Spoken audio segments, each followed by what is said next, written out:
Pour comprendre la photographie, il faut d'abord faire le noir, total, voilà, jusqu'à ce qu'une petite lumière vienne éclairer notre lanterne. Il est fantastique comment le cerveau, il va remettre toutes les images à l'endroit. Sinon, si on n'avait pas ça, comment on verrait le monde ? À l'envers, exactement. Depuis le début de l'année, non, s'il vous plaît, merci. Depuis le début de l'année, ces élèves mènent un projet pédagogique centré sur la photo. Pour eux, cette visite, c'est un peu le petit oiseau qui sort de l'objectif. Ce sont des élèves qui font partie de l'enseignement spécialisé, qui ont des troubles du langage. Et justement, par le biais de cet atelier photographie tout au long de l'année, ils parviennent à s'exprimer oralement, à mettre des mots sur leurs émotions, à interpréter les photos qu'ils ont prises et à développer leur imaginaire. Pour ce projet, Marie a reçu le soutien de son beau-père qui connaît bien la maison. Oui, je la connais. J'y ai travaillé pendant quelques années, environ 30 ans.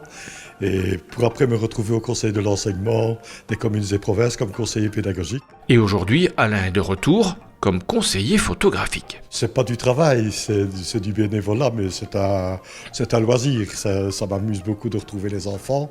Et comme vous avez pu le voir pendant la visite, ils sont très concernés.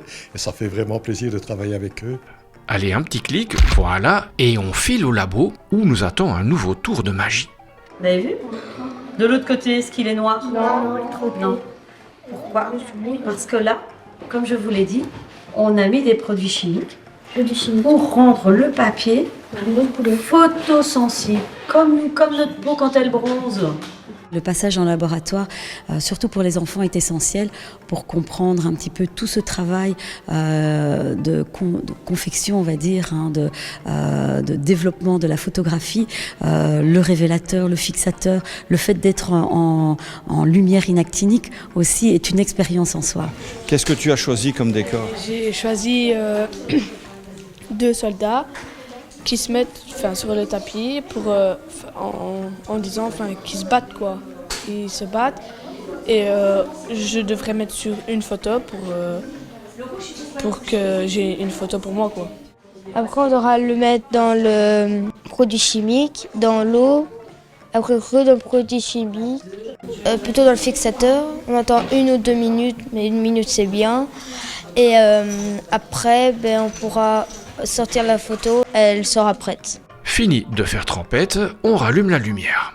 Là j'ai essayé de faire un petit effet avec une bille pour faire un soleil. Et là l'alligator. Le Père Noël, son animaux et un enfant. Je suis fière de ma photo et grâce à ça, je pourrai réaliser plus de choses quand je serai plus grand en photographie. Ça t'a bien plu la visite ? Oui, Pourquoi ? parce que c'est la première fois de ma vie que je fais une visite dans un musée.